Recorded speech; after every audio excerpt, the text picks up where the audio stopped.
Welcome in, humanity, to another edition of TSAT, which stands for truth, supersedes all things at all times, no matter what. And P.F.E, which stands for plan for everything at all times, no matter what, family. Let's get in here and listen to this short video about America's biggest music secret started with black artists. When I tell you that everything mentally, physically, and spiritually was stolen from us, I actually mean everything mentally, physically, and spiritually was stolen from the mothers and fathers and gods and goddesses of humanity, which is the black man and black woman that every human came from. But I'm going to digress, and let's go in here and listen to it. Family, these truth and facts, reality, logic, and objectivity, past and present. Let's get it. Music that built jazz, blues, and rock was not born in studios or written into contracts. It emerged in black churches, juke joints, and crowded rooms after hard days' work.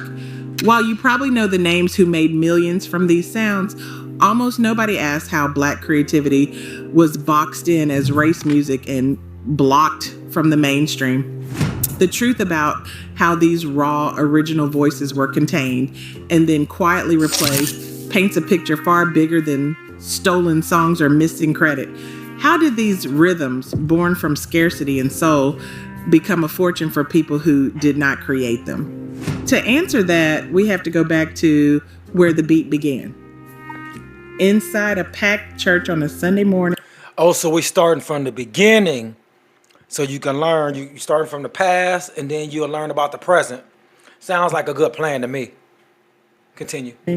The sound starts with a single voice, rough, untrained, but carrying every ounce of hope and struggle in the room. Feet stomp against old wooden floors, hands clap in time, and the music grows layer by layer. There is no sheet music, no conductor, just a chorus of neighbors who know every word by heart. In these spaces, the line between performer and audience blurs. One person hums a new melody, another answers with a harmony, and suddenly a song takes shape that has never been written down. After sunset, the scene shifts to a juke joint, walls sweating, bodies pressed close, laughter and stories floating above the pulse of a battered guitar. The music here is built on improvisation. Someone borrows a riff from a gospel hymn, stretches it into something raw, then hands it off to the next musician. Instruments are shared, and so are the songs. Ideas pass from ear to ear, changing with every retelling. No one signs a contract or claims ownership. The music belongs to whoever needs it most that night. Hard times push people together in these rooms, but the sound that comes out is anything but defeated. Every note is a record of survival, shaped by hands that worked all day and voices that refused to be quiet. This is where the roots of blues jazz and rock dig deep, far from the spotlight, in rooms where music is made to be felt, not just heard. People waste 1,400 hours a year scrolling on their phone. Truth and facts is being told right now. Let's get it. The music that took root in black communities did not just face social barriers. It ran into a wall built by the industry itself. Early on, record labels, radio stations, and advertisers stamped a label on this new sound, calling it race music. That single phrase did more than describe a style. It sorted the music into a separate category, boxed it off from the mainstream, and kept it out of reach for most of the country.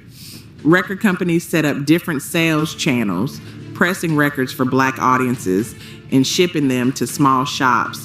While white neighborhoods rarely saw these releases, radio followed the same pattern. A handful of stations like WDIA in Memphis and WERD in Atlanta carved out space for black musicians, but their signals only carried so far. National networks and big city stations, the ones with the power to create stars, stuck to pop country and the polished sounds advertisers believed white listeners wanted. The industry logic was simple. Race music was for black listeners. Pop was for everyone else.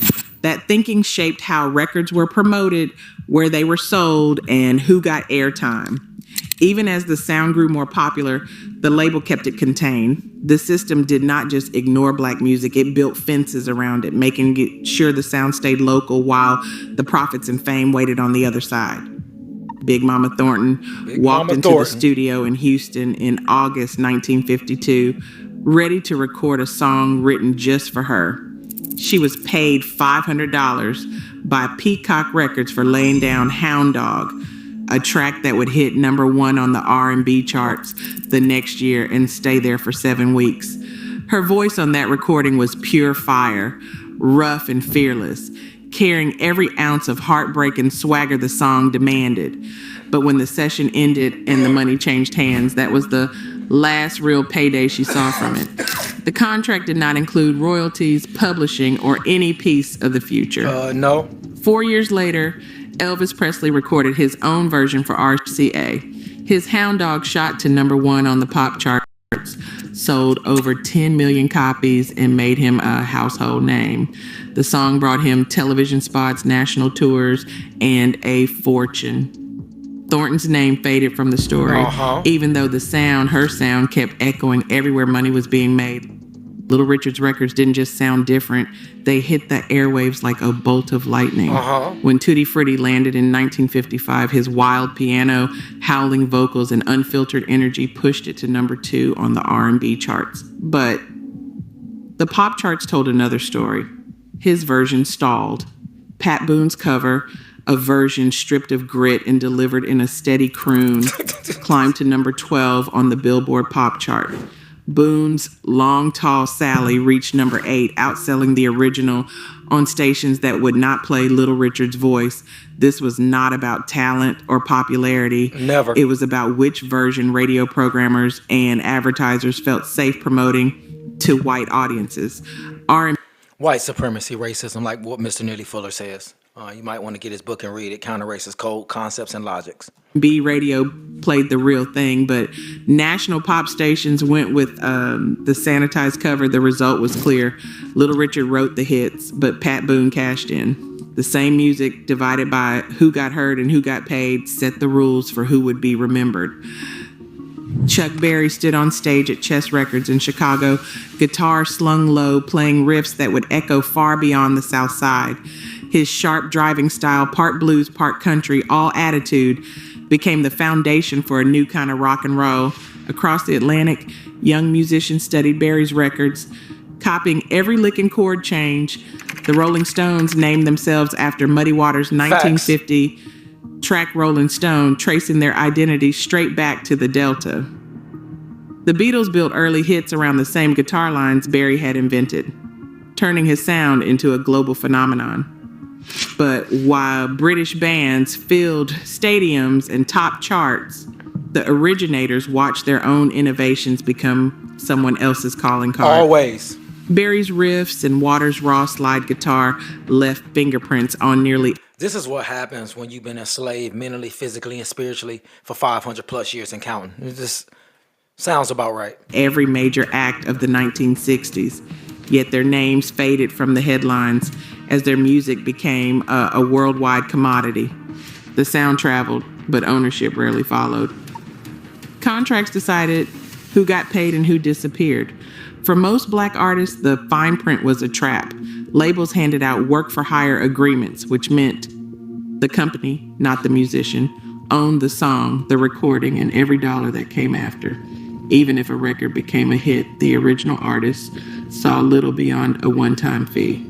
Publishing rights, which control who profits when a song is played or covered, were often signed away for pennies or buried under complicated legal language. Always. Studio time, promotion, and travel costs were deducted from royalties before the artist saw a cent, if they saw anything at all. Always. Willie Dixon, one of the great blues songwriters. It's about like 4 o'clock.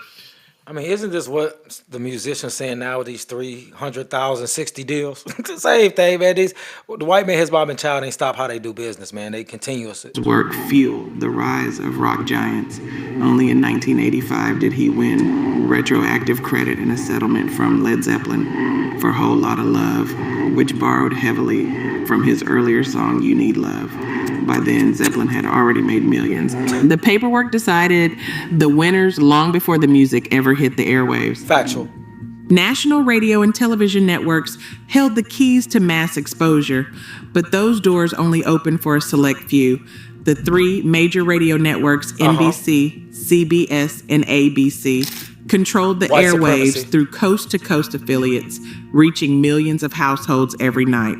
Their playlists and programming decisions were shaped as much by advertisers as by audience demand. Sponsors, wary of controversy and eager to protect their brands, pressured stations to stick with familiar faces and sounds, keeping Black artists off the most lucrative slots. Even as Black musicians shaped the sound of the era, their records were rarely heard outside regional or specialty stations. Meanwhile, white performers with label backing could count on national promotion, primetime TV spots, and the full force of network distribution. Payola, under the table payments to Payola. DJs, became a tool for labels to push their chosen hits. But the biggest rewards went to those already in the right rooms. Charts were split, audiences divided, and the system kept the spotlight fixed on those with access, not those with originality. The gatekeepers decided who became a household name and who remained a footnote. Today, more than 90% of U.S. music publishing is still controlled by a handful of corporations. As streaming reshapes the industry, ownership and erasure remain real. The sound will always be heard. The question is, who will finally be seen? Let your voice be part of that answer.